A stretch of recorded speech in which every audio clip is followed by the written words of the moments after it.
For our event here in the ENTSO-E building in Brussels. Also, good morning to all of you joining us online for today's session on delivering the European offshore electricity system. We're quite excited for having this event today with all of you showing up in large numbers. As you know, offshore has always been a topic of ENTSO-E to work on somewhere in the package and everything we're doing on system planning, on network codes and discussion papers. But in recent years, offshore really has become like a front and center topic for the work of ENTSO-E, and enthusiasm is of course not getting any less these days. I think that's an understatement to start with, of course. At least we're very happy with the large interest we saw from all of you joining for today's event. I'm very much aware that if you're interested in offshore energy, you can look at your calendar and take an event every day for the past few months and for the couple of following months to join an event on offshore energy somewhere in Europe. So it was a bit of the challenge up to us to ENTSO-E to make an event which is relevant and rewarding for all of you to join. So we're very happy with the agenda we have to offer for you, all of you today. We have three building blocks we want to take you through today. At least we want to kickstart our event today with having a view at some of the discussion papers ENTSO-E has developed a few years ago. Let's take stock of what we thought during that process a few years ago. Have they survived the test of time? They were written at the time when we didn't have Repower EU, we didn't have a Net Zero Industrial Act, and so on, of course. So very happy to reflect again on those discussion papers, the conclusions, and very much looking forward to the questions and comments any of you have on this topic. In the second session with today, we want to dive a bit deeper into actual system planning. We just delivered our T1EP 2022, and the team is already working hard with all our TSO members on T1EP 2024. And in the stream of that, we also have our first offshore network development plans being developed. We've been somehow breaking the ice in various bilateral discussions with stakeholders, with member states, with commission. And I think this is the real actual ENTSO-E event where we want to disseminate to all of you what is the plan behind the offshore network development plans, what it's all about. And again, very much appreciate questions and thoughts any of you have on the work going forward. And then in the session afternoon, at least with the people here present in Brussels today, we want to have a few roundtable discussions to talk a bit further about which topics you believe are important to enabling an offshore electricity system across Europe, which topics deserve further attention, where do we need more thought leadership, what do you believe ENTSO-E should take up as priority for developing further discussion papers, and which kind of recommendations do all of you have. So it's these three blocks we have in mind for today's agenda. I am happy it sparked some interest and very much looking forward to discussion with all of you here today. I know I'm a bit preaching to the converted here because you all signed up already. You made the effort to come to Brussels. But again, a warm thanks for all of you and very much looking forward to a successful event here with all of you today. My name is Edwin Hazen. I'm head of system development here at ENTSO-E. It's my pleasure to introduce all the speakers, all the guests, all the moderators during today's event. The moderators will give further guidance about how the sessions will be organized. At least you see on the screen here now, at least we have a Slido interface for any kind of interaction you want to have with the panelists, with the moderators, questions you want to ask, observations you want to give. Please, I encourage you to already log into Slido and to enter your comments and IDs during the discussions so the moderators can pick them up during the sessions we have in the two building blocks before lunch. Also for the people in the room, you can engage via Slido. You can do it via raise of hands. At least if you have an interest, you want to raise something, we'll make sure it gets picked up. Just a few formalities, of course. For those people here physically in Brussels, please turn off your cell phones. We're not following a webinar, of course, remotely from home. So thanks for your attention on this one. The session will be recorded, so if you want to take a look at it afterwards, share it with colleagues, you can of course do so, of course. And also all the material being presented, what you see on the screen here, will be made available on our website in due time. For the people joining us remotely, as said, you're muted by default, but if you want to engage, if you have questions, please engage via the Slido app. Many thanks for that. I'll keep it at this for the introduction. Again, I wish you all a very successful event, and I'm very happy to pass on the word now to Mr. Gerald Kendler, Chair of our System Development Committee at ENTSO-E, to share some opening thoughts for today's event. Gerald, the floor is yours.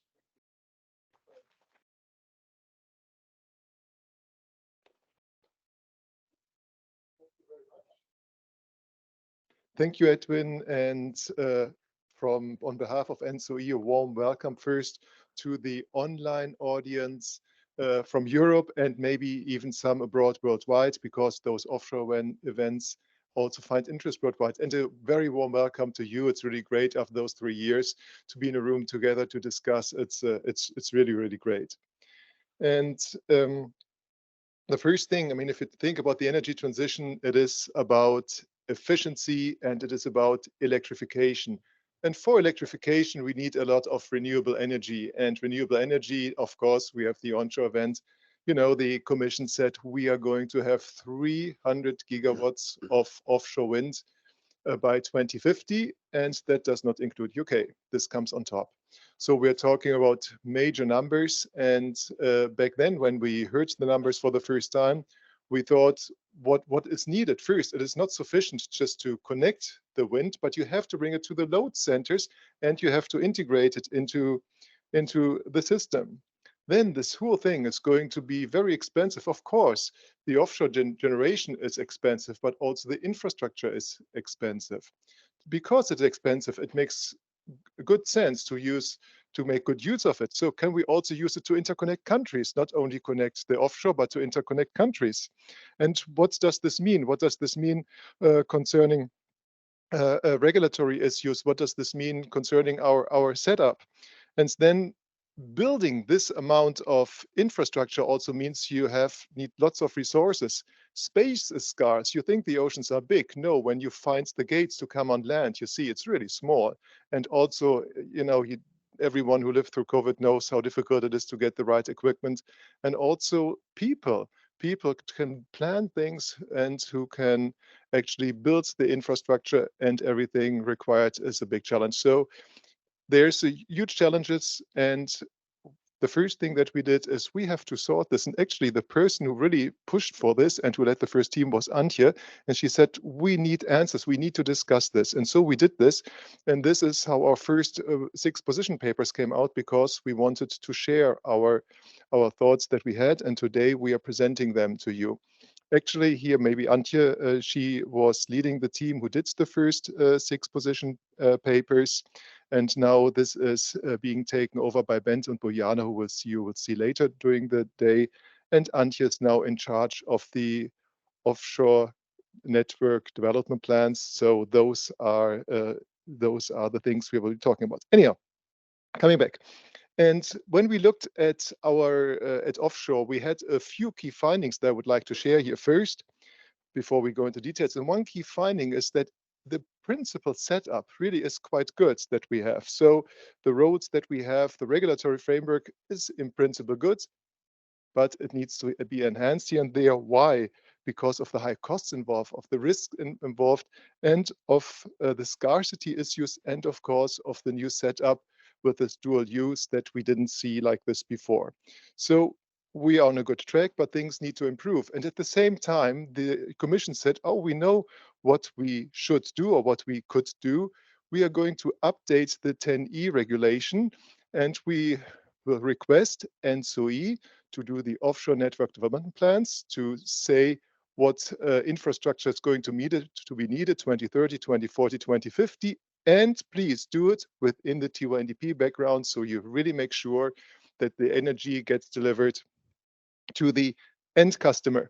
And here I would like to quote Antje first, her favorite saying, she's knowing what's saying, we have to plan across time, space, and sectors to bring offshore renewable energy to the end user. And this is really to plan across time, space, and sectors. And this is really a great challenge that we are happy to take on. So this is what we are going to be talking about to set a little bit the scene. And if we could have the agenda of today, we will start with Antje presenting the 6 position papers, just a high-level view on them. And then we have, of course, our natural partner, Wind Europe, Vasiliki, is going to be on the panel and present her views. We have Antonella from Renewables Grid Initiative to be on the panel and present her views. I mean, for Wind Europe, it's natural, and Antonella we just need, because she always brings a new perspective, new views that we would really brighten the day and that we would really miss without hearing them. And we have a coffee break, and from this we go to the more policy side, the more planning side. As Edwin said, we have an introduction by Joachim Balke, European Commission, and then we explain the TYNDP. This is done by Rodrigo. It is unfortunately Patricia, who is the convener of the TYNDP, could not make it today. So Rodrigo, who is the response manager at ENTSO-E, is going to do it. Just want to point out that the whole European grid planning is done in the hand of very capable ladies. So Antje, Patricia, Bente, and Bojana. And then we are going to see the ONDPs again presented by Antje, and a very quick conclusion from me at the end of the session. And in the afternoon, we are going to have 4 breakout sessions, and then the day is going to conclude.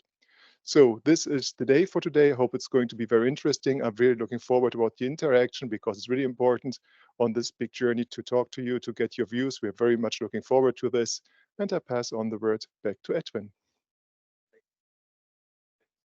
For setting the scene here. Our first speaker doesn't need an introduction because you introduced Antje several times very well, of course.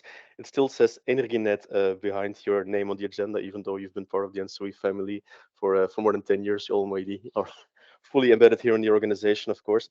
Gerald mentioned a few interesting themes already in his introduction. He spoke about ambition and scaling up, of course, as well as about scarcity in the system. So we very much look forward to hearing from you, Antje, about the views we collected within ENTSO-E in the past years, which culminated in a few discussion papers.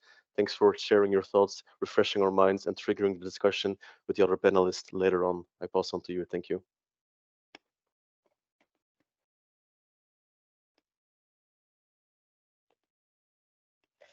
Yeah, thank you both Edwin and Gerald for starting this up. So also from my side, very warm welcome to everyone who is here and also to everyone being online. Yes, you heard that we wrote the 6 position papers, and we did this actually in the Corona years. So there was not so much else to do than work, and so this was a very efficient period from ENTSO-E side. So we produced with 6 very good teams. We produced these 6 papers. I will focus today on some of them because some are linked, and so that it's better to focus on the later one than on the first. But yeah, give a short overview.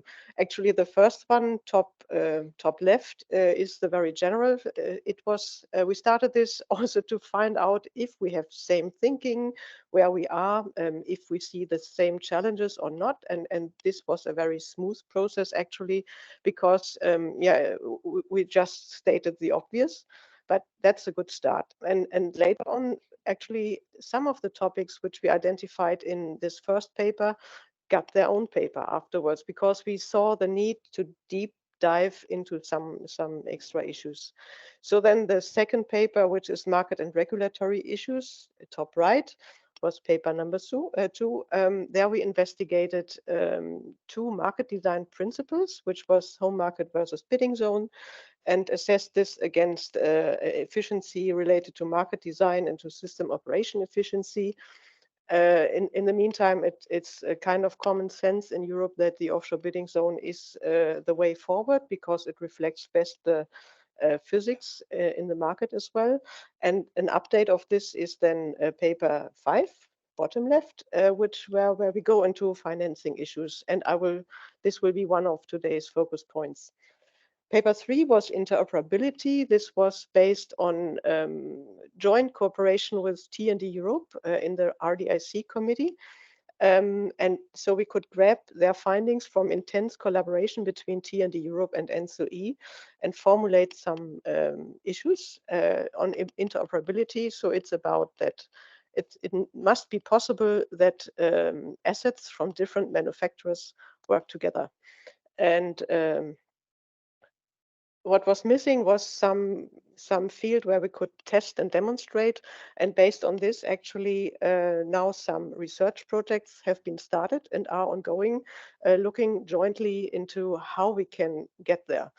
So that the assets from different manufacturers do work together.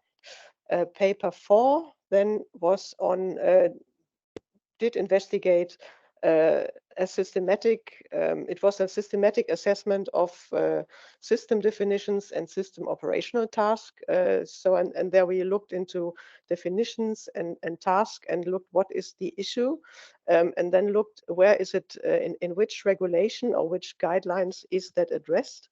is this good enough or not? And so we did a very systematic assessment, and the outcome was yes, the rules and regulation as they are today, they work, and we can use them also offshore, because we use them already onshore, of course, but they we can work with them and start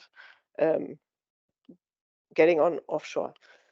So no need to change the rules, because always changing the rules implies several years of work of politicians and or technicians, and we don't have the time to work on paper, but we need to build things. Yeah, then actually I could. How do I change the slide? By just saying it. Okay.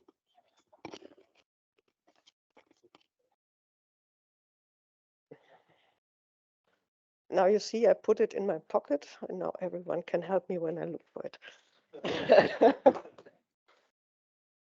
Okay. The basic for everything we did is everything, all these paper focus on these offshore hybrid projects. And what is that? This is what we call, it's based on dual purpose. So the one purpose, as Gerald said already, is connect offshore to shore. And the second purpose is to connect countries or bidding zones. If we then talk about multi-purpose, we mean with it also crossing sectors. And then we come to this space, time, and sectors. And we only look at infrastructure only. So because one of the basic principles in Europe is from the internal energy market is the unbundling principle. Generation and transmission are separate things. And therefore, we only look at infrastructure in everything we do. And this is the starting point, the point of departure in all our discussions we had. So this is maybe important to say before we dive into the topics. You can see here some indication what belongs to it and what not. Sometimes you see the only red line on this is from generation to the first hub. This is treated differently in several countries. Sometimes it's the developer having to build this, sometimes it's the TSO, so this can be subject to different rules.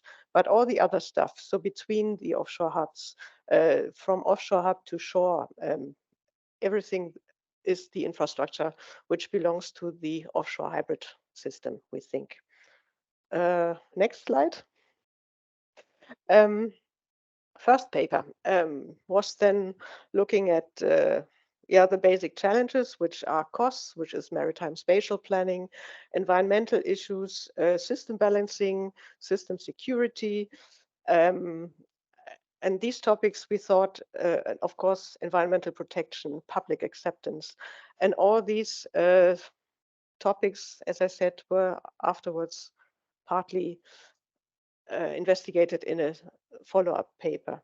So the 5 basic principles which we found there is that we need to think holistic. So we need to think about the whole system when building offshore. Actually, we see the European system between Finland and Portugal on and offshore is one big system.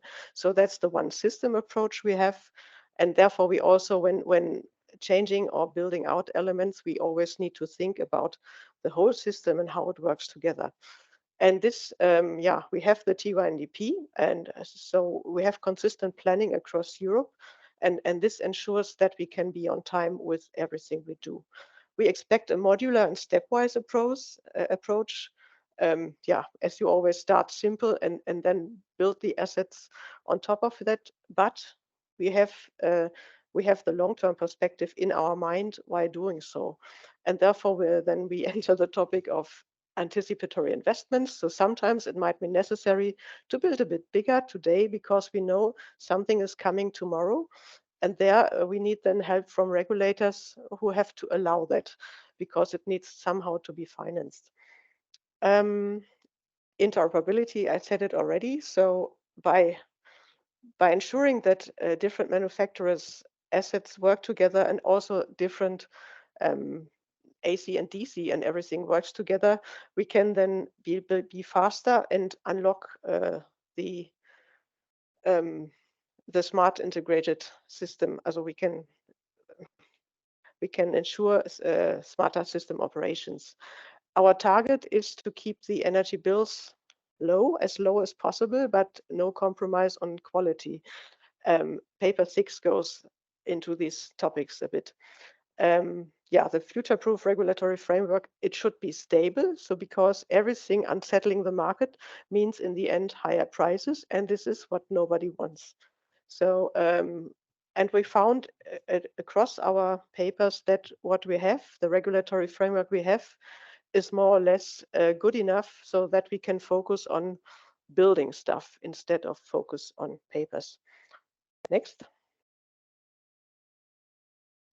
This is just a teaser because Antonella has to leave after this session, but Gerald introduced it already. So we have the task in ENTSO-E to prepare the offshore network development plan, which is a joint endeavor between member states who have to deliver the goals. Then it's us to deliver the infrastructure. Then the Commission comes with guidelines, put a price tag on it. So it's about guidance for sea basin, cost benefit, cost sharing. Then again, we have to take this method on board and put these price tags on the infrastructure, which we have developed before.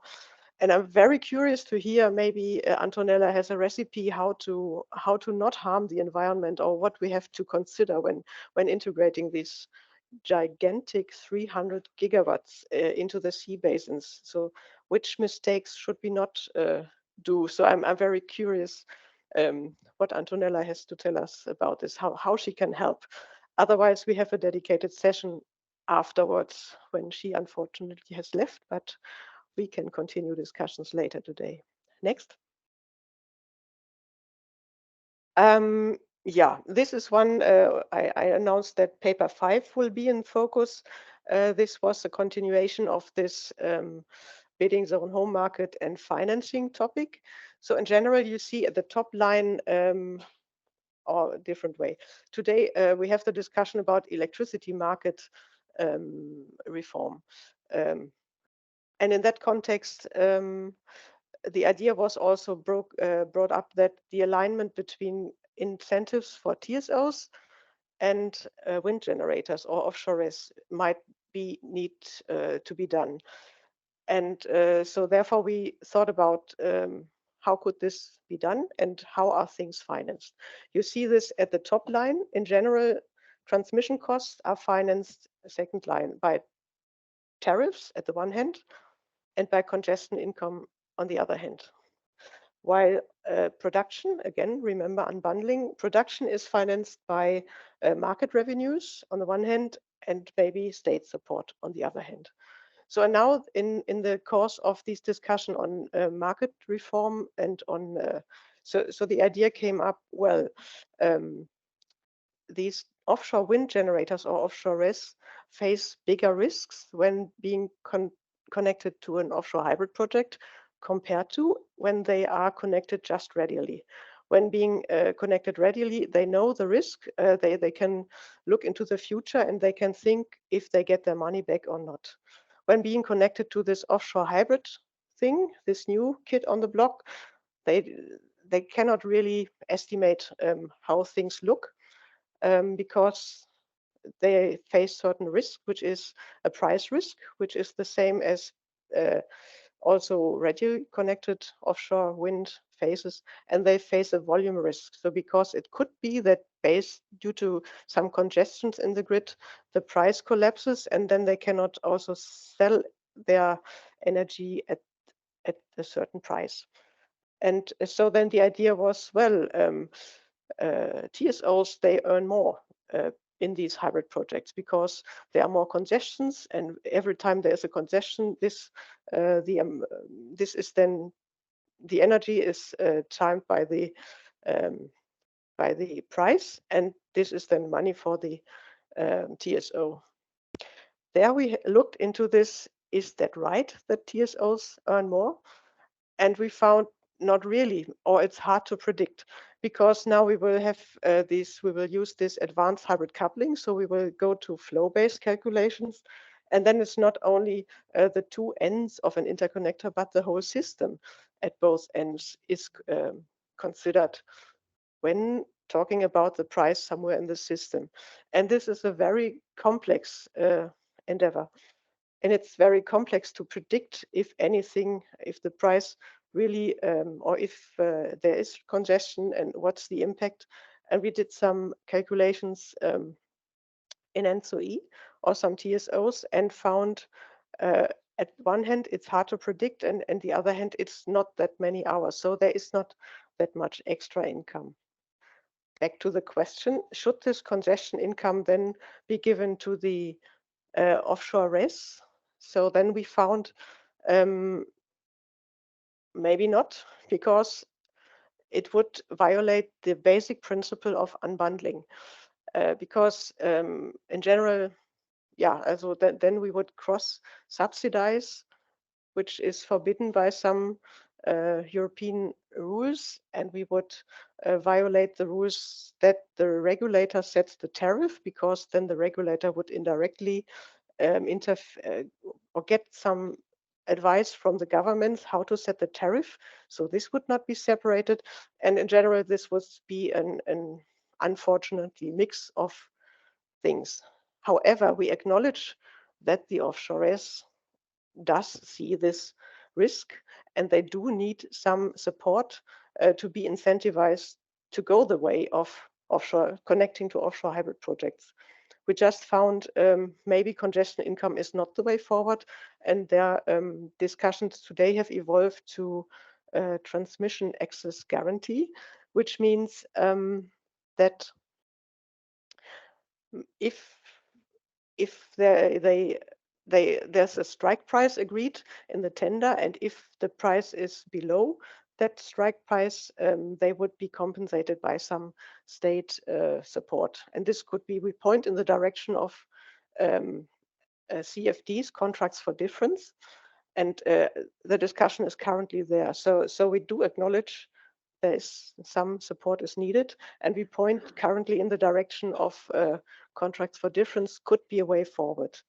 But of course, you might imagine if the member state has to give some money or to support, they think about elections, and so they are also not that happy. So they like to push it to the TSOs, because then some invisible tariff would be increased. But TSOs think, we would violate the basic principle of the internal energy market. This is not a good idea. So that's where the discussions are today.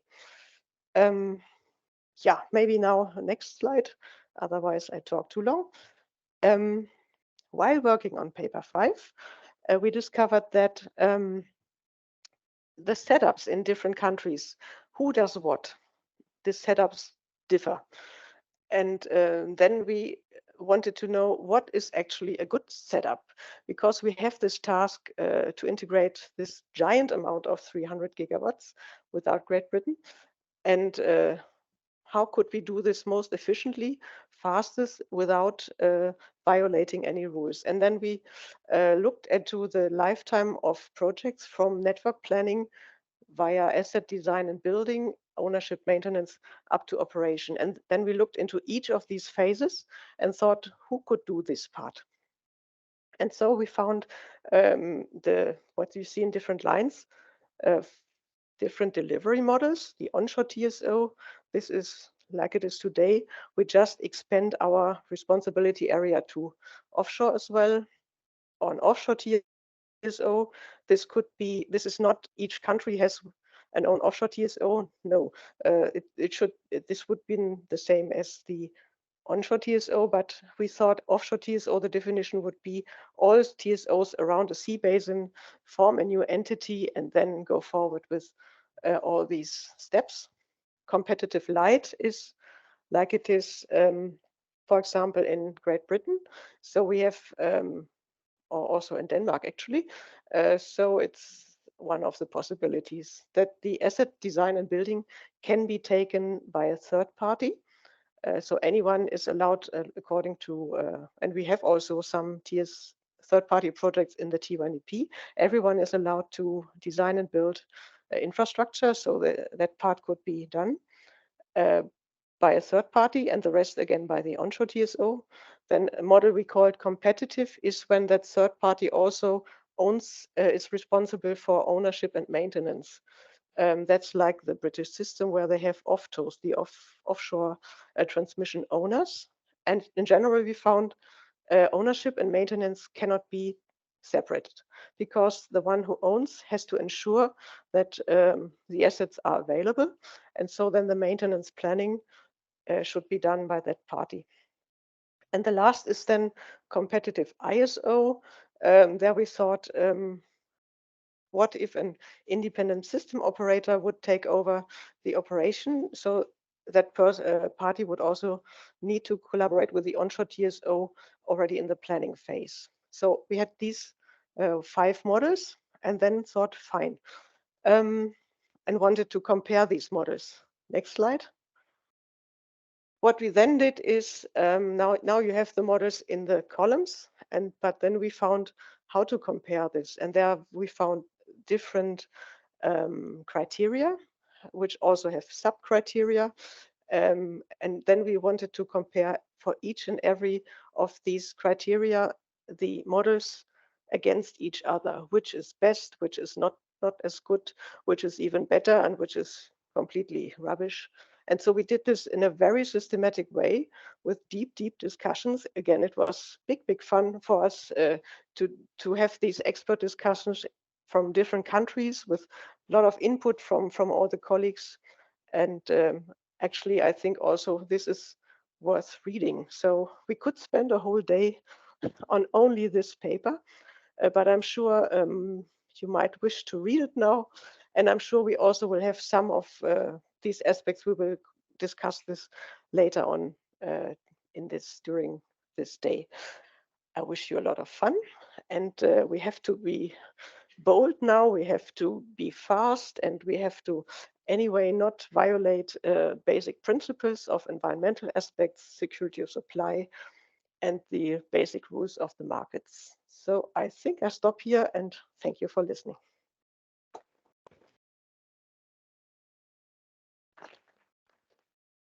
Thank you, Antje. Many thanks for an excellent overview. It wasn't an easy task given to you to summarize these years of thinking, culminating in 6 papers in only 15 minutes. But thanks for an excellent overview here, of course.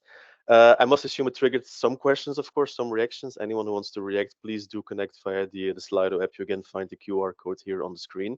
For the sake of time, I suggest we continue the panel with our 2 next speakers, and still give opportunity for questions to Antje for all the work done by the ENTSO-E team on these 6 papers, then in our Q&A session later on. Also good to hear indeed, Antje, that everything you did during what you call dark COVID years 2 years ago, it remains relevant, for example, consistent income distribution in context of EMDR and so on. So that's all excellent to hear. We come back to all these points later on in a moment. Continuing with our session, it's my pleasure to introduce our next speaker, Ms. Vasiliki Klonaris. Where is Vasiliki at the moment? There you are. I invite you to take place here with us here at the panel. Vasiliki is head of energy system integration at Wind Europe. Thanks for being part in this panel discussion, of course. We look forward to hearing from you, Vasiliki, about what your thoughts are on the need for speed for offshore deployment. I remember we were in a session on grid infrastructure 2-3 weeks ago, and you thought I'm going to be provocative and just challenge the entire audience by saying, infrastructure, it's great, but we're not getting there. Prove me that I'm wrong. Sorry. Vasiliki, prove yourself that statement was actually wrong. What can be done and should be done? I give you the floor, Okay. please. Thank you very much, Edwin. So I have to use, no, I don't have to use it, right? No.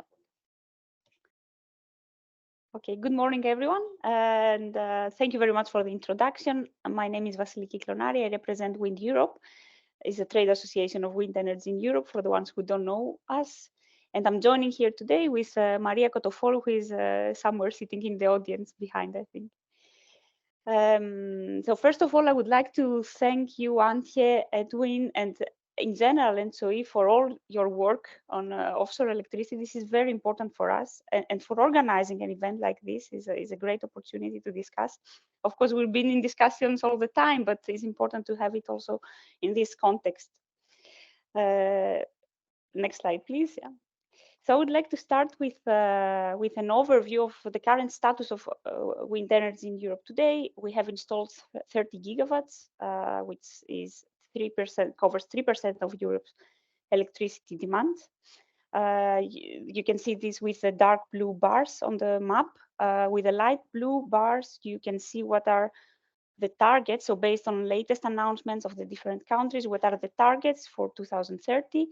So including the UK and Norway, we expect 156 gigawatts. And if we exclude the UK and Norway, it's 103 for 2030, and at least 437 by 2050, again, if we consider the UK and Norway.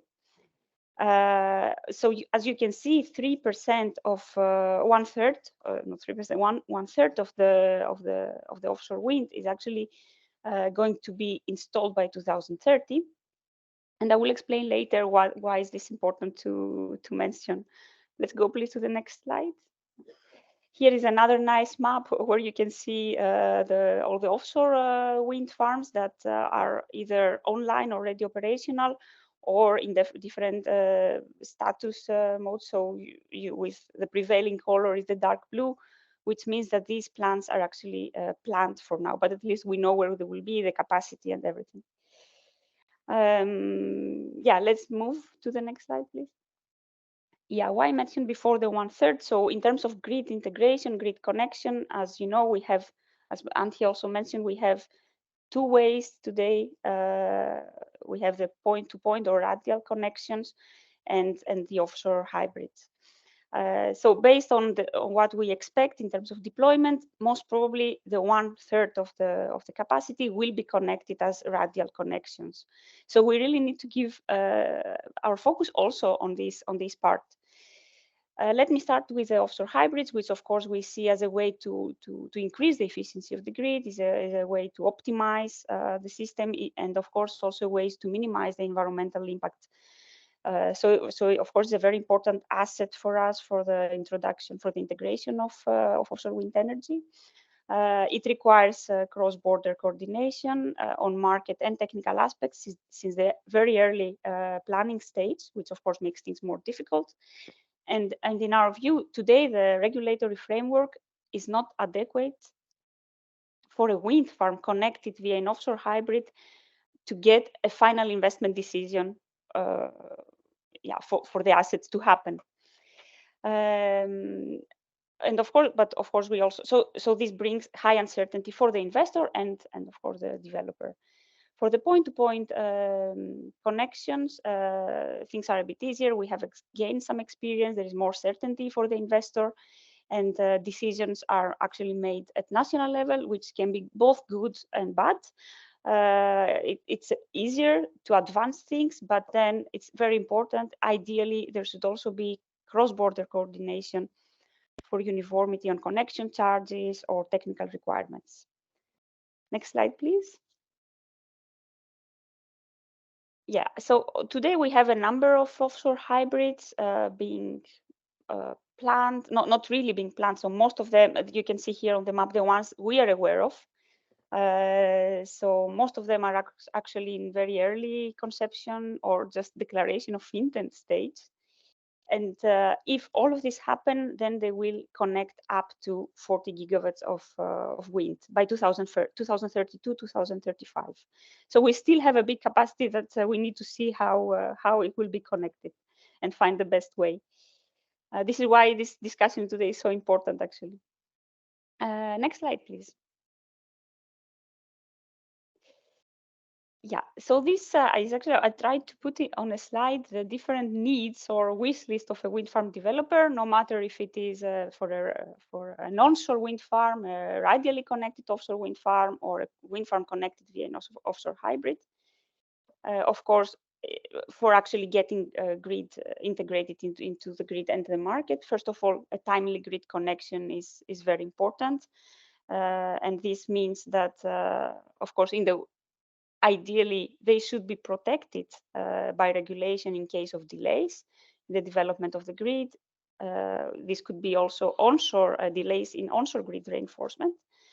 But of course, it would be good if we can find some solutions to advance the situation with, for instance, temporary solutions like flexible connection contracts, which are discussed in the electricity market design proposal by the Commission. So subject to operational limitations, but only for a temporary period until the grid is reinforced.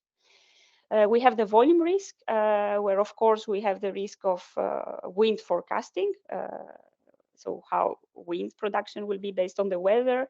This includes also the risk of not having maximized firm export capacity, and also the risk of curtailment.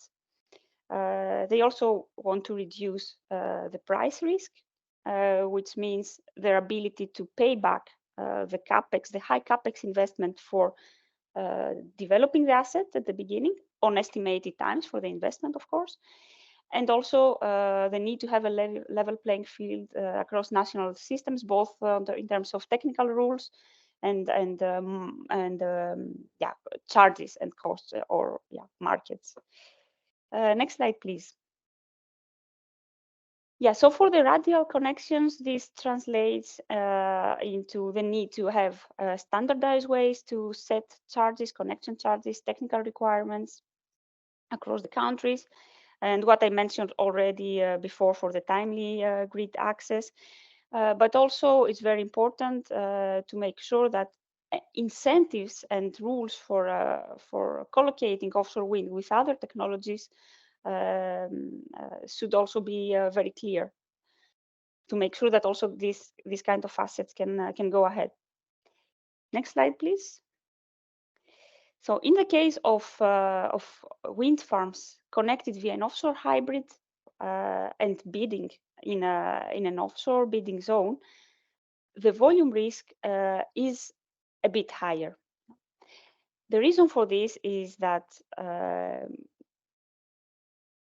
these wind farms are can be actually subject to limitations of their export capacity because of TSO actions trying to maintain the operability of the system. This is actually a specificity compared to other wind farms that are connected radially offshore or that are connected that are just onshore, because the capability of these wind farms to make revenues is solely and directly linked to their transmission access to the assets. Currently, we do not have any demand offshore. The grid is not meshed and will not be meshed for the next at least 15 years. So when we have this kind of limitations of the export capacity, which are actually explained in the study I have put in the source here and also defined as operational limitations, the wind farm loses expected revenues, and at the same time, the congestion income of the interconnector increase. Just two important things here, clarifications. Even if the 70% rule is applied perfectly by a TSO, this problem remains because this is not a market problem, but is an operational issue. So first is this point I would like to make, and the second is that this kind of risk is really difficult, is actually impossible for a wind farm developer to forecast it, which means that it cannot really be incorporated in his bid for a CFD. It cannot be part of a CFD. It may be partly, but for sure, this requires actually a compensation and not a state support because it cannot be incorporated in the bid and it cannot be predicted. And of course, many countries, as you might know, like Denmark or the Netherlands, do not plan to have state support, like two-sided CFDs. So for a wind farm developer to get a final investment decision for a wind farm connected to an offshore hybrid and bidding in an offshore bidding zone, this cannot happen if they are not compensated for these operational, for these limitations of their export capacity. Next slide, please. Yeah. As Anke explained, 2 months ago, we had a proposal by the European Commission on market design. And relevant to this discussion, we think that there are 3 articles. So first of all is the Article 19 of the electricity regulation, which actually proposes that part of the congestion income of the interconnector is shared among the generator and the TSO. Of course, currently is fully owned by the TSO. So in this case, we support the proposal because we think, as I explained, that a compensation is needed for this kind of limitations in the export capacity. But we would like the Commission to be much more specific that this the amount that should be shared is actually just the higher revenues of the interconnector because of the connection of the farm. So not all the congestion rents, and this should be clear in the legislation. So the incremental revenue, which leads to higher market revenues for the wind farm. The second article that we see as very relevant is what was mentioned before, is Article 18, that is about anticipatory investments and the possibility for tariff methodologies to incorporate both CAPEX and OPEX. So we consider offshore hybrids as a way to optimize, to increase the efficiency of the grid. So could this be considered as a possibility that the OPEX for compensating operational these limitations of the wind farm are actually incorporated through through these investments? And then is Article 15 of the electricity regulation, or 31 of the electricity directive, which is about flexible connection contracts. The proposal gives this possibility for storage, but we think this should be also possible for generation, both at distribution and transmission level, but temporary until grid reinforcement takes place. Next slide, please. Here I have taken your graph, Antje. And I would like actually to reply to some of the questions, the comments that you made before. So first of all, what we say, and what based on the modeling that wind farm developers are doing, is that the congestion income will be higher.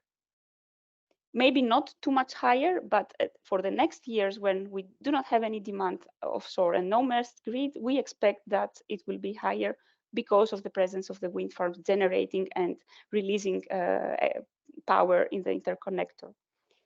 The state support do not have to be smaller, because does not have to be smaller, because actually the state support is designed to pay back the capex of an asset, and not this kind of limitations, which are, by the way, not compensated today. So we do not have any cross subsidy issue.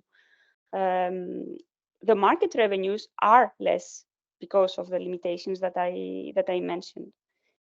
So I had taken some more notes, and yeah, as I said, with today, this congestion income can be used either to reduce the tariff or to make investments in new grids. So let's find a common way to use this in building these assets, because an offshore wind farm developer will not get an investment decision if these limitations are not compensated. So in the end, you say generation is out of scope, but for us, generation is the scope. The vast majority of these assets will be built to connect wind.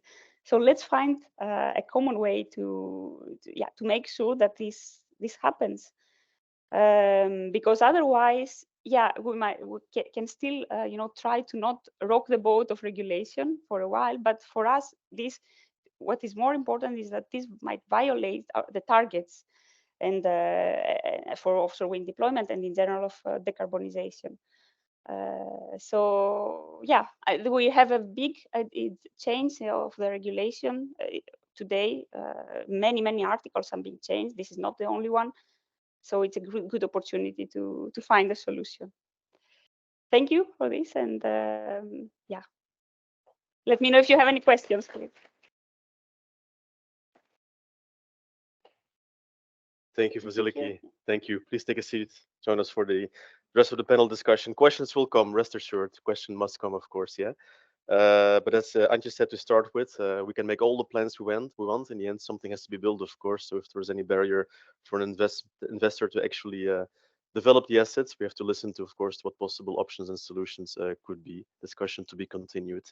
That being said, I pass on the word now for our next speaker in this session, Ms. Antonella Battaglini, who's CEO of the Renewable Grid Initiative, to share some thoughts about how to enable offshore electricity systems, how to overcome challenges, how to find solutions. Perhaps pick up the question which Antje already directed to you directly a moment ago. And please, Antonella, share your thoughts with us. I know you have to leave shortly after this session already, so please take the time you have now available to share inspiration and thoughts with all of us. The floor is yours. Thank you. Thank you very much. And thanks for the invitation. So let me start from the end, actually. What you have seen here with this input is that the generation side need to collaborate much closer with the grid side. Because these, I would say, different opinions that are currently on the table actually are creating uncertainties for investors, uncertainties for politicians, and therefore will delay the deployment of offshore. So instead of fighting each other, just work together. It's a better approach. How you're going to do it, I don't know, but you have to find a solution because it is absolutely counterproductive to have the renewable community taking position against or partially against ENTSO-E and the grid operators while you need each other. So now I go back to my it's the stage of fine-tuning.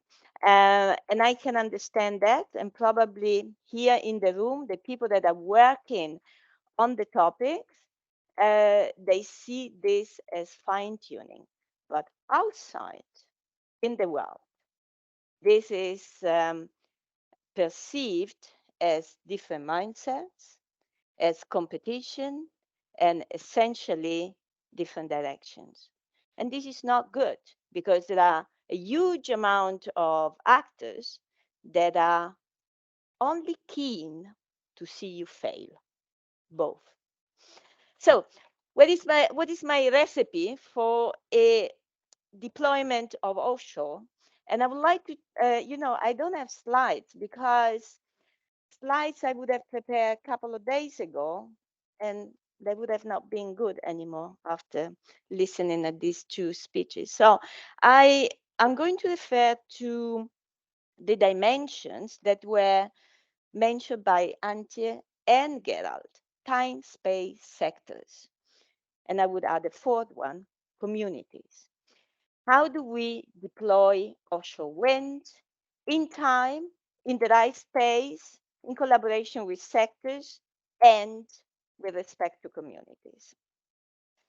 Definitely, we need to build a lot of infrastructure, not just grid or generation, it's flexibility, it's a bit of everything. It's a huge amount of infrastructure that needs to be built quickly. But if you want to build quickly, you need to build well. Because if you don't build well, you will then probably be able to build 1, 2, maybe even 10 projects, but you will never be able to build the entire bulk of the infrastructure that we need. So build well and think that the world doesn't end in 2030, hopefully, because of course shit happens, it may well. And not even in 2040. It means that you will have to build much more going ahead unless we find a silver bullet that will remove the need of infrastructure.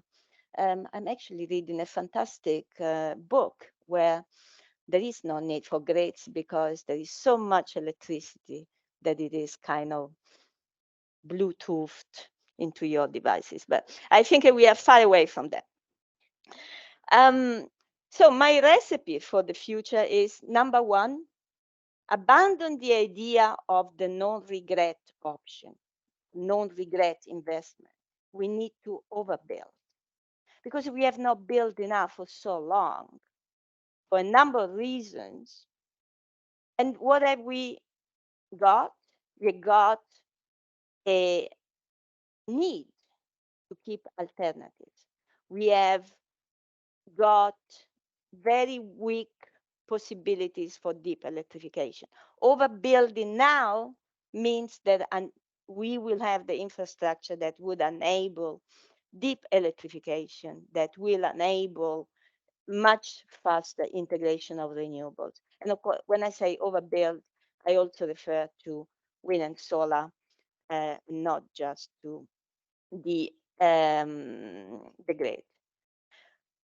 Overbuild means that today we are talking about offshore, but offshore, you know well, has always a dry side to it. So whatever we do offshore has an impact on onshore, unless we want to move all our economies at sea, which I don't think is very practical, and we won't do it in time. So reinforcing the grid on land is essential. And this is not happening as fast as it should. It did not happen in the past. And what is currently on the table, it's very dangerous. That brings me to point 2, space. We need the space to do all of it. But you are not the only one who needs space. We need space for everything else. All the economic activities need space. People need space. Nature needs space. So we need to understand that a very strong movement to support spatial planning at continental scale is needed.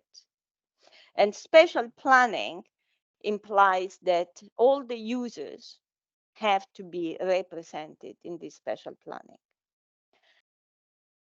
including nature. There is a restoration law currently under discussion. Tomorrow in the European Parliament, the conservative section of the Parliament is having a meeting, 3 o'clock, I think, to basically kill the restoration law. If you want to build all you need to build, well, my advice to you is embrace the restoration law and enable restoration targets and nature protection to happen, contribute to them, because there are synergies between energy and nature. And we can protect nature, and the restoration law becomes a tool to do that. So the energy sector, I would say the renewable energy sector and the grid sector has a huge opportunity to actually profile itself for sustainability for the future by aligning objectives together with the environmental and climate community. But what is happening, it is actually the opposite. You are targeting the environmental and climate movement because you think that they are delaying you. But the reality is that the public opposition will increase and the others will win, and you stay home. And then, well, we will get exactly what we don't want. Ingredient number 3, already mentioned, basically do it together. We need a kind of bundling process. I'm not against the unbundling. I think the unbundling was very good. But now planning for a system that is largely based on wind and solar require much stronger collaboration. It's not only in the planning and in the implementation, but also in the narratives.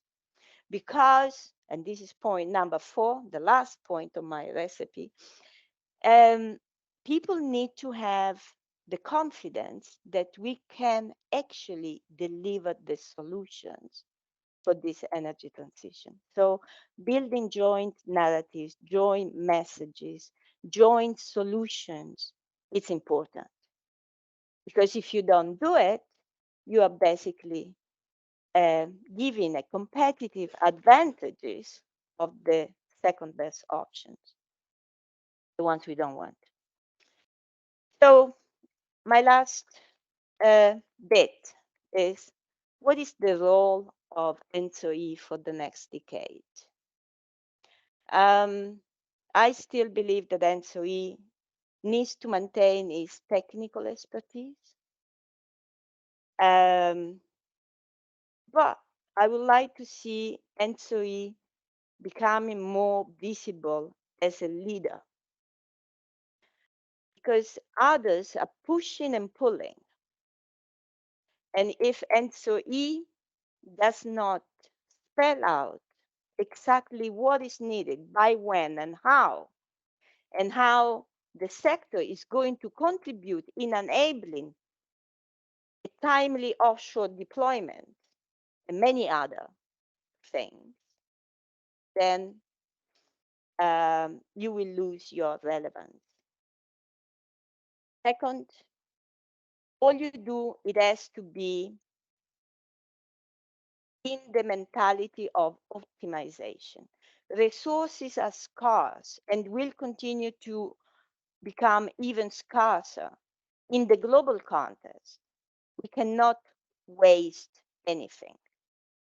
And so it's not about who earns what, but how do we use the scarce resources in the best possible way, such that European industries, European workers, European space, European nature, European democratic rules can continue.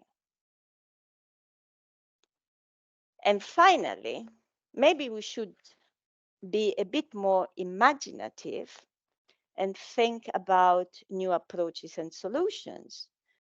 To your last point on congestions, revenue, maybe some new insurance products could fix the problem. Thank you very much.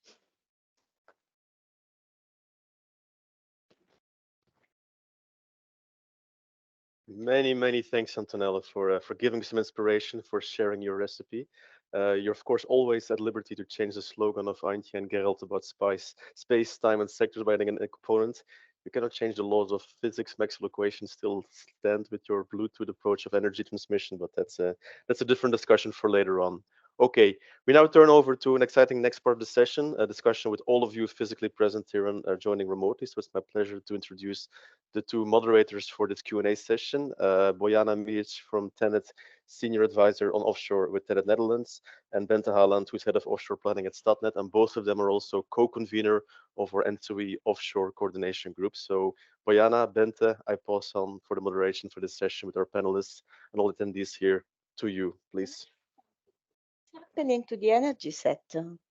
I'll let the moderators trigger this one. That's the right thing. I would say, Antonella, good things are happening. Looking at the panelists here, and thank you so much for your presentation. So the event is hybrid, and therefore also the questions in the session will be hybrid, and we will try to find a good balance between the questions from our audience that is physically present here and also from the online audience. But maybe we can start with one question to Antje from my side, because I think that slide of yours on the congestion income was very triggering also for Antonella. And I also saw a little bit of your reaction when Vasiliki was doing her presentation. Would you want to first maybe comment on that? And then we start with one online question, maybe, Bente. I think that's the middle of discussions where we currently are. So with this transmission access guarantee, and as I said, we're just in the phase of fine tuning. In general, we agree there is a challenge for generators, and this must be compensated somehow. We just discuss the how. And I appreciate your idea with some insurance, something. So of course, from our position, we would not like to um, give the congestion income to somewhere else, because it has been created exactly to remove the congestions. So you said it right. So it should be spent then for removing congestion, also for infrastructure, or to reduce tariffs. And if there is congestion income, there's a reason for it. Then we would break the circle. And we suspect that especially countries maybe in Southern Europe, who have already now difficulties in financing infrastructure, they would be have even bigger problems, and they would need to take credits, which are expensive. And of course, they could stop building hubs, but then again, we would set the offshore targets in danger. Yeah, I think we together look desperately for a solution, how this risk could be addressed, but it's not yet on the table. But that's good stuff for this afternoon, I think. So if there's anyone having a brilliant idea, so let's think about that. Can I clarify something? Yes, of course. Sure. So we are not talking about sharing congestion rents in general, but congestion rents that are the increase of congestion rents because of a wind farm being solely connected to this asset, which reduce market revenues for the wind farms, but increase congestion rents. So we're talking just for a share of the congestion rents to be shared. But still, also it's there's no difference if it's a share of that, or it's the principle which would be. If the congestion rent has been generated because of a wind farm generating on the interconnector, it's very different from the principle of the operation of the interconnector. No, but you could imagine you have maybe two countries, but a third one is causing the congestion, which then we're talking about the, as I mentioned, the limitations due to system operation reasons, right? Yeah. So for a specific case. But it's not, the congestion is not caused by the wind generator, but might be caused somewhere else in the system. But who should then pay for that? Also, we need to do some very thorough thinking, and it's about the general principle which should not be approached. I see Bente getting nervous. I see there is a question also online according to this congestion rent, congestion revenue created by hubs of offshore wind farms. This must not be shared between TSOs and wind investors. This would be a subsidy for offshore wind, which is not given to competing renewables. Hence, this would distort competition. Do you have any comments to this? Yes, of course. As I explained before, there is a specificity on for offshore wind farms connected to a hybrid connector and bidding in offshore bidding zone. They are unfavorized compared to any onshore generation and radially connected offshore wind farms, exactly for the technical reason that I described before. So it's actually the opposite. They are not compensated for something that the other assets do not have as a problem. So it's not. Antonella, and in the meantime, do we have a question from our audience here? Please raise your hand. If not, we continue. Okay. Well, this is because offshore is a new actor in the market, and therefore new tools have to be developed. The hybrid connection is a new element in the market, and therefore new tools have to be developed. But this is a temporary problem. And I think that whenever we discuss about these topics, we need to have a time frame in mind, because very often we talk about a temporary problem as if it is a long-lasting issue. But that's not the case. A temporary problem requires probably a temporary solution, but the overall market structure has to be rethought in terms of whether it is suitable or not. And I don't have a clear answer to that. So it's a question to a system that is largely wind and solar, including offshore. But that's a temporary problem. Indeed, but to have the first investments, we need temporary solutions. So this is exactly. Yeah, but then things will be perfect one day. We will be in an ideal world, but until then, some things need to happen. but maybe not that way forward. But I think let's discuss in the afternoon if there's maybe a third or fifth option to solve that. So we acknowledge the issue. There's no doubt about that. But we also acknowledge that also we have increasing issues, which we must take care that they are solved. And just we cannot give money away where people might think, well, you earn now more, but we also build more, we invest more. We have so huge investments and also need to take care that these investments are paid back and that we invest in the future grid so that it's robust for the future. And yeah. And maybe it's worth reminding that these revenues are regulated, and that means it's not the profitability of the TSOs that is going to be shared by the owners in the regulated business. So it is a completely different discussion. No.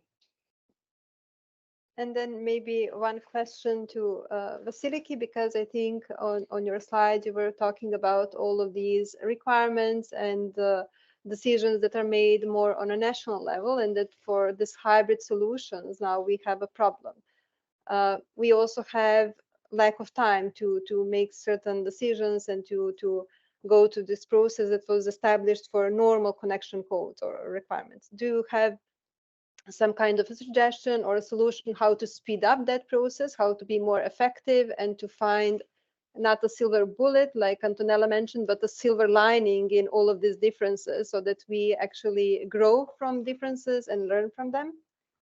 Do you mean in terms of the network development plans or for specific requirements? Specific requirements for connection, and let's say the network codes, they define ranges and then on a national level you specify what is the best for your country. But now if you want to connect to two countries, and this is also down the line of this first question, Wind Europe considers hybrids as an opportunity to increase optimization of the grid, and ENTSO-E defines them as connecting two countries plus a wind farm.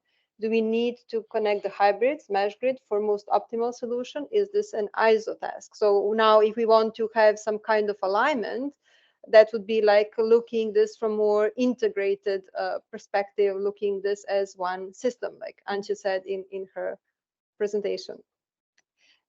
Okay, so first of all, this is a very difficult question to answer like that. It requires years of simulation and collaboration by different stakeholders. So I cannot really say now what would be the best for the topology of the system.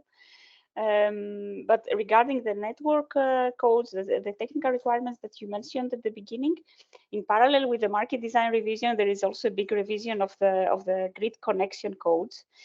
With many stakeholders being involved in the discussions and bilateral discussions and public consultations. So first of all, this is a very good context to resolve all these issues, but a problem that usually comes as an answer to that blocks some of the discussions is that the network codes usually stay at a high level of descriptions of requirements, while then of course every country has flexibility on how to implement them, which is normal. There are specificities in every country, so it's normal to have this approach. But I think we could together reinforce a kind of guidance on how these things should be implemented at national level, which should also be somehow to some degree binding, so not just only as a guidance. So what we have today with implementation guidance documents, this is too light for member states to follow, for TSOs to follow. So we need somehow, with our collaboration, to reinforce this European level recommendations. And Antonella, this goes with your recipe for a very delicious solution, and to have ENTSO-E define its role and keep the technical expertise. So I think we need to go into a little bit more details to let's say. So definitely, but we are not naming the elephant in the room, which is energy policies are nationally defined. So whatever comes from the European context, it has to be implemented. And what you are asking, Vasily, is a kind of a much stronger European influence. So I doubt that ENTSO-E is the actor that can deliver European energy policy, because this is a political process. But of course, ENTSO-E can do much more in bringing clarity on the advantages of having stronger standardization in implementation. Yeah, I think That's actually why we wrote also this paper 6, because we know that many countries are just starting the offshore wind adventure and are looking for how to do the setup. And the only thing we can do is to show what happens or what are the implications of a different delivery model. So related to who has which role in this game or in the phase between network planning to operations. And so this was what we did with the 6th paper, to show the implications. And maybe you remember there was not one model having only green spots.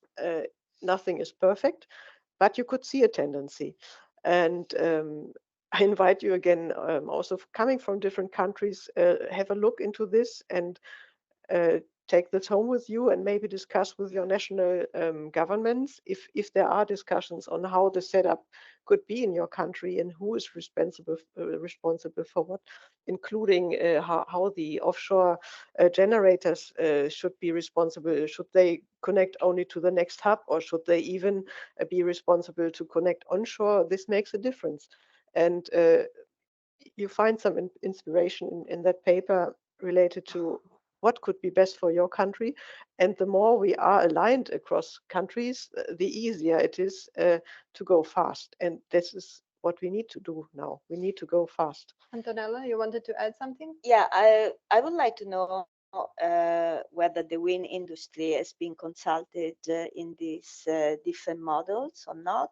But also, I would like to add that a lot of countries that are now starting with offshore wind, governments are desperate for input. And so if the grid side and the wind developer side go jointly with clear messages and clear processes, I think that this is the best way to really accelerate offshore deployment. And that's why I come back to what I said before. You need to align, but not only behind closed doors, in public narratives. But then I think that is a perfect role for ENTSO-E, to act as a facilitator for all of these alignments and come to some of the joint solutions that are taking into account input from all of these different stakeholders. Well, it depends, because ENTSO-E can definitely take a leadership role in this. And you really have to make sure that you understand and consider the input of the different stakeholders. And I doubt that this is sufficiently done at this point in time. And so, yeah, it's a work in progress, I would say. There has been a huge improvement. I want to spell this out, but we are not yet there. And we are not yet there simply because we don't have the experience. This offshore deployment has never been done before. So a lot of the answers we simply don't know, but the questions have to be formulated jointly. Because if you don't do that, you will get wrong answers because you ask the wrong questions. Yes, and I think it is really good that we have these events where we can actually discuss about this, identify gaps, and try to find a way forward that will deliver the best possible solution. There was a mentioning of standardization, and I see, Bente, there is one question Yes. asking something in that direction. Would you like to?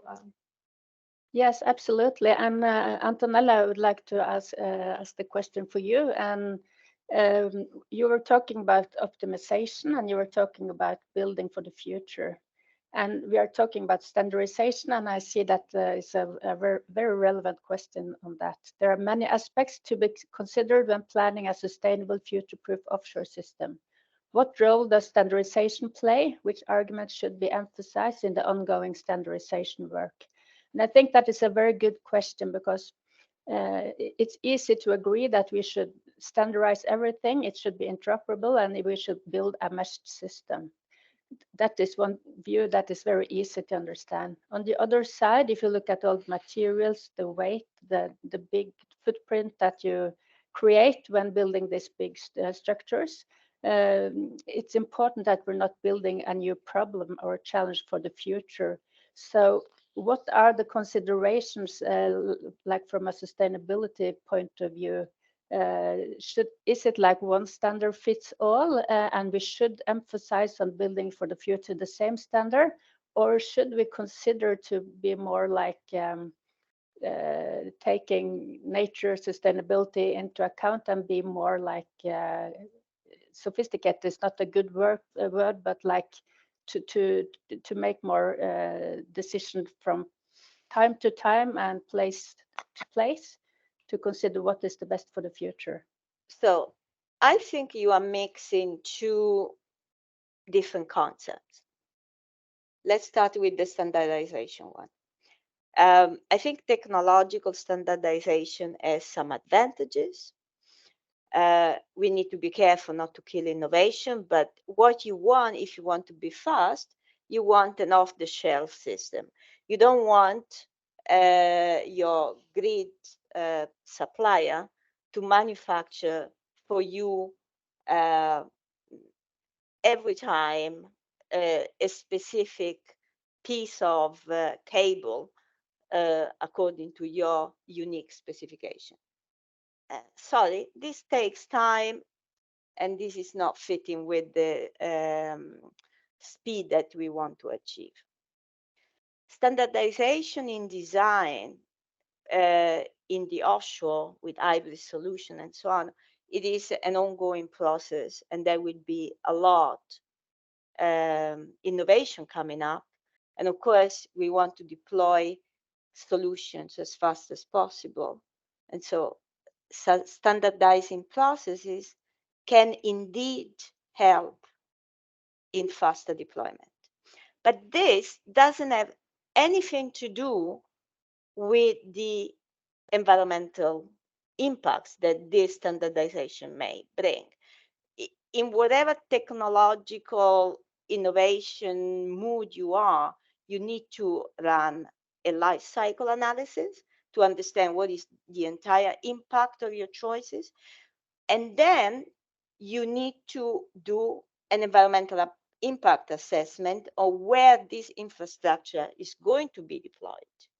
Because when you have design a fantastic piece of whatever, and you deploy it here, you cannot assume that you can deploy it exactly in the same way elsewhere.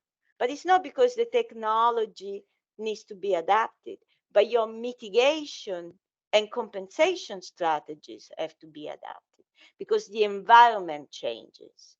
And so you need a much more horizontal approach to technology deployment, infrastructure deployment, where the living environment or the nature environment and the societal environment becomes equally relevant to your technological priorities. It's basically deploying technologies in nature and next to someone. And the idea that with offshore, you have no public opposition, well, you have it because there are other uses of the sea. And I just want to mention fisheries that everyone has heard of. And they continue to ask for a moratorium for subsea cable and offshore wind on the ground of environmental impacts. And we did have the Brexit because of fishing, the fishing industry. So they're very powerful. Thank you, Antonella. I support and completely agree. So standardization and innovation is not in conflict with sustainability. It is how we deploy this innovative technologies. Looking at the time, how much time we still have? One question. Okay, so maybe this question we can ask. Now each TSO develops the plan in each country, which jointly forms the entire plan in EU. Why not EU develops plans on certain areas and initiates the public bidding to attract third-party investments? That's easy to answer because it's exactly the other way around. So we do we do produce a joint offshore network development plan. So Francesco and me will discuss this afternoon. I think in the next session actually. And we do also the same onshore. That's the famous 10-year network development plan, of which the ONDP is part of. Yeah, and then it's up to each investor to look at these plans and to find inspiration and to see the opportunities and to think about projects. So it's exactly the way it is wished in that question. Thank you, ladies, for first very informative and well-structured presentations, and also for this Q&A session. And I think now we will have a coffee break. So we will continue after with the, let's say, second session of the morning. Thank you. Thank you. Thank you. Okay.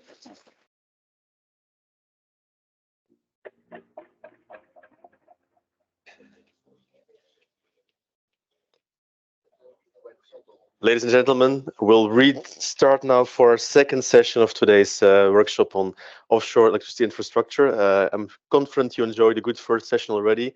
I really hope you also enjoyed a good discussion over the break here at least.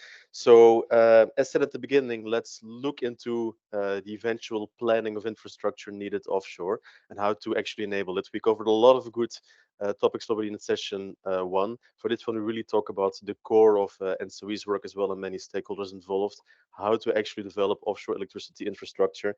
So very happy to have with me here for this panel the European Commission and colleagues from ENTSO-E. You had a sneak preview for lunch during the coffee break, and I will give a sneak preview for TONEP 2024 and the offshore network development plans being developed as we speak, ready for publication early next year. More to come on that in this session. To kick off this second session, it's my pleasure to introduce to all of you Mr. Joachim Balke, who is head of unit at the European Commission on Infrastructure and, I must be complete, also regional cooperation. So Joachim, many thanks for sharing with us your views about thoughts from the Commission about what do ONDPs mean, what does the 10-year regulation actually mean going into force now, and anything else you would like to give as recommendations to ENTSO-E and other stakeholders here present. Joachim, the floor is yours. Please. Great. Thanks very much. Thanks, Edwin. Thanks to ENTSO-E for the invitation, and very happy to be here to say a couple of introductory words before you hear the core of this session, which is about the ongoing work on the ONDPs. And I would just like to start off by saying that I think this is actually a really, really exciting exercise. From the side of the Commission, I can say that the idea that we should do offshore planning in a somehow more holistic manner, offshore infrastructure planning, is not a new one. I think it's an idea that we've had for quite a while, and I think these ONDPs are, in my view, the core of what I think is going to be a new approach to developing offshore renewables. And in my personal view, it's also the most exciting element in the new 10E regulation that we have to implement. So I'm actually really looking forward to this new concept to take shape. If we go to the next slide, a few words by way of introduction. Now, as you have all been able to witness over the last month, there has been quite, I would say, a series of summits on offshore. Attended really at the highest political level, focused on the North Sea, but also covering the Baltic Sea.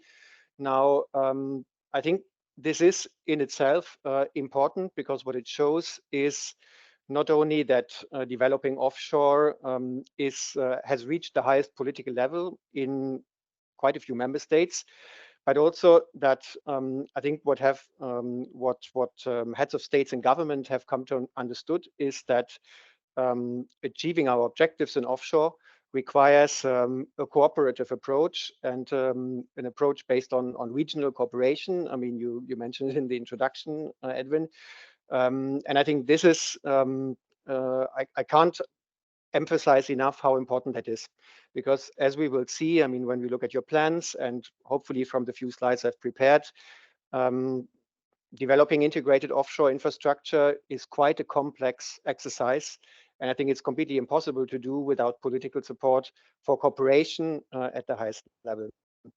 Now, as you all know, the level of commitments, non-binding commitments for offshore renewables that have been agreed upon in all the sea basins in Europe. So I don't have to go through the numbers again, but as I think we are all aware in this room, these objectives are extremely ambitious already in 2030, but of course then even more so as we go to 2040 and 2050. This being said, while they're ambitious, I think they're also necessary to these offshore ambitions if we want to actually achieve our renewables targets. And these renewables targets, they're mandatory. The offshore ambitions, of course, are not.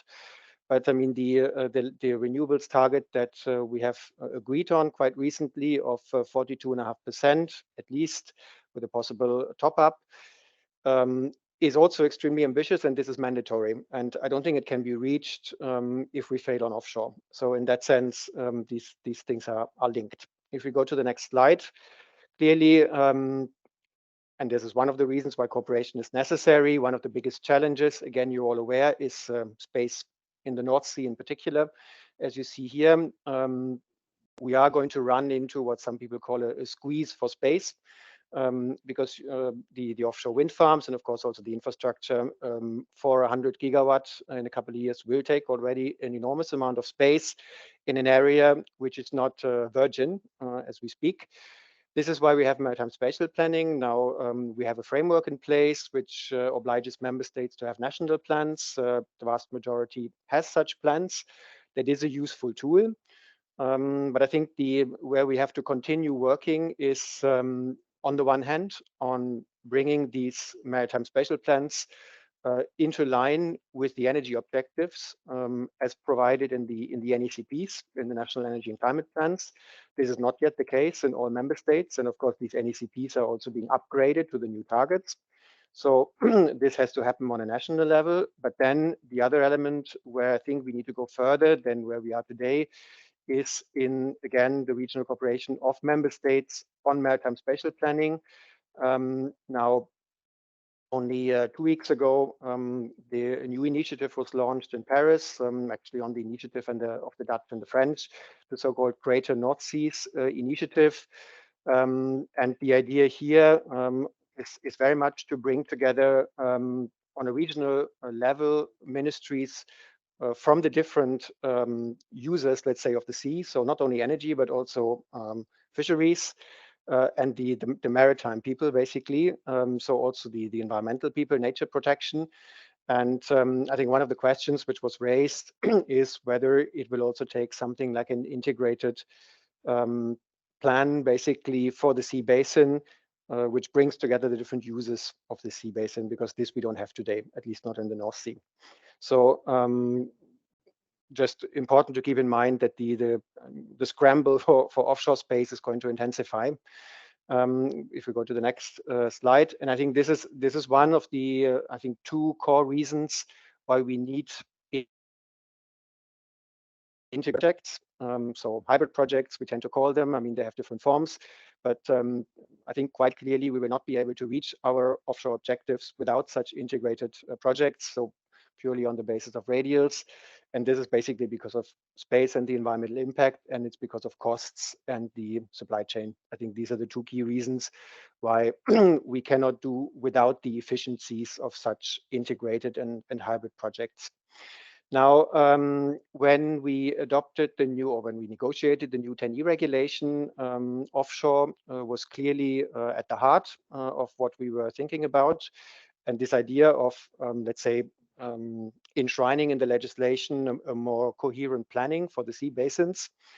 Now, the first part of this is that in the new 10E regulation, we have the specific offshore corridors, the regional groups, 5 altogether. And also we have now a wider scope of this new 10E. We have explicitly included hybrid projects, and we also have radial projects included. So we are now at an advanced stage of the first PCI process of this new 10E regulation. We will have a meeting actually at the end of this week. Probably some of you will be there if you're project promoters, where we will discuss basically the preliminary outcome for those of the assessment for those offshore projects and others who applied to become PCIs or PMIs, as it were, on this first PCI list under the new 10E. And this status of PCI, of course, is quite important for the projects as such. But if we go to the next slide, I think the more, let's say, fundamental novelty is indeed that we have enshrined in the 10E the idea of having offshore network development plans, which add, in a sense, the top-down vision for the sea basins, while, of course, continuing with the process that we know under the TYNDP, and these ONDPs are also part of the TYNDP, as you will explain.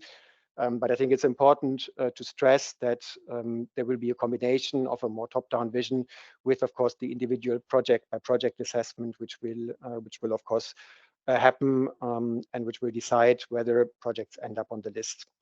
Now, I won't go into this in detail because that's the main part of the session. So I will perhaps directly go to the next slide. Just to put it into context and to explain in a few words that the, let's say, the process that we have envisaged in the 10E doesn't end with the ONDPs. They are a cornerstone, but actually it goes on from there. Because if I said in the beginning that doing integrated offshore projects is complex, I think there are technical complexities, but probably a key complexity is a political one, which is linked to the question of distribution of costs and benefits. So that is certainly one of the key elements which needs to be tackled. It's complex for hybrid projects because they involve a generation side and a transmission side, and these have to be brought together. And this is to a certain extent the purpose of the next step in the envisaged process, which is, first of all, for us as Commission to come up with a guidance on cost benefit and cost sharing on a sea basin level. This is then this goes then back to ENTSO-E. ENTSO-E should basically apply this to the ONDPs and see what it would mean for the member states. And on the basis of that, then it's an iterative process. It will be brought back to member states who will then have the possibility to revise their offshore plans in the light of this, let's say, preliminary cost sharing proposal. So, I mean, these parts of the process, as you can see, they will drag on into 24 and 25. So we are at still a bit more preliminary stage. That's why it's too early to go into the content of it, but I think it's important to be kept in mind that the process will continue. If we go to the next slide, and yeah, I mean, I'll be short because presumably the 10 minutes are almost over. I did want to say a few words just also on the market side of it. Of course, here we focus on the network side, but obviously, if we talk about hybrid projects, this also has a generation side. And the question of how do we actually incentivize the offshore renewables developers to go for hybrid projects is one which I think we've also been discussing for a long time. Now, in brief, we do think that the internal market rules are appropriate and there shouldn't be a sort of separate set of rules for offshore. This being said, one core question has always been the question of the bidding zone configuration. I think here already some time ago when we published our initial offshore strategy, we came out relatively clearly in saying that we do think, given the upscale envisaged, the offshore bidding zone concept is probably the most future-oriented one. And I think that's what we continue to recommend. It's not enshrined as a mandatory solution in legislation, but we do think this is the solution which will allow the upscaling of such hybrid projects while basically respecting our internal market rules, also with a view to congestion management. Since this implies certain risks, let's say for the offshore development for the offshore developers, there are two elements to be kept in mind. One is the volume risk. This we have proposed to address with the so-called transmission access guarantee, currently under negotiation in the internal energy market legislation. And then there is the price risk, because under certain conditions, in particular, as long as we don't have an integrated offshore grid, the price might be reduced. And this is probably where we need things like contracts for difference. And we've also made some recommendations and some legal proposals, in fact, how to structure these contracts for difference in the best possible way. One last point, which is linked to the what you see here under the term of non-price criteria. Clearly, one big challenge, both for the grid developers, but also for the offshore renewables developers, is the supply chain, right? So I think the offshore development plans, one of their functions is actually going to be to signal, what is the infrastructure, what is the volume that we plan to roll out to enable our European supply chain to ramp up. Because I think, as we all agree today, is not yet up to scale. So I think that's a core function of these offshore network development plans. But we have also, let's say, proposed how to address this objective to upscale our our European supply chain through for example, the contract for difference support mechanisms in the form of these so-called non-price criteria in the Net Zero Industry Act. So it's a little aside perhaps, but an important one, because I think the supply chain constraints will be super important. Now, I'm sure I spoke for more than 10 minutes, and I can wrap up. Last slide. Yeah, we skipped this one. As you all know, there are possibilities to ask for European finance, but this I don't have to repeat. Usually everybody's well aware of these options. So feel free to apply once you're on the PCI list. I think in conclusion, as I said, the offshore ambitions require cooperation. I think it's not a can, I think it's a must. And hybrid projects because of this squeeze for space. The ONDPs certainly have a very, very central role in facilitating such cooperation and indicating, for example, where such hybrid projects will make sense. And the next step is then indeed to try and find some guidance on cost sharing. With these elements, plus those which are currently under negotiation in the internal market framework, we hope that we will have a relatively clear and stable set of rules which will allow the investments to go forward, because that's what we need. Thanks very much.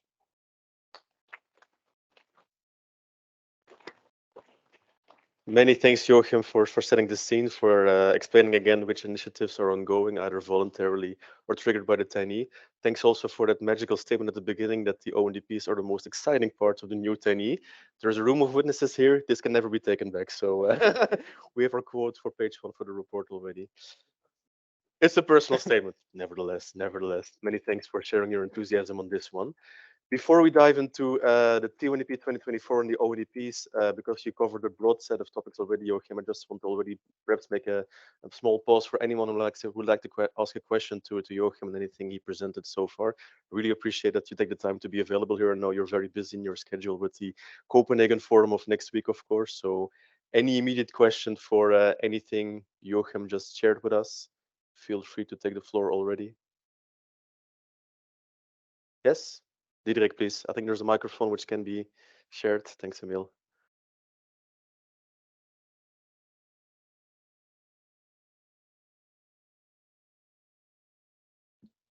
Thank you. Diederik Piereboom, T&D Europe, the grid technology providers. Just a very quick and maybe a little bit of a internal bureaucratic question, but important nevertheless. You talked about marine spatial planning of not just energy, but various sectors. Where is that coordinated in the Commission? Is that with DG Energy? Is it with DG Mare? How do we do it? DG Mare is coordinating. Thank you. Thank you, Dirk. Any second question? If not, then think about it. Also for the people joining online, feel free to share your questions and thoughts still via the Slido web. And we'll definitely come back to a Q&A session in a moment still.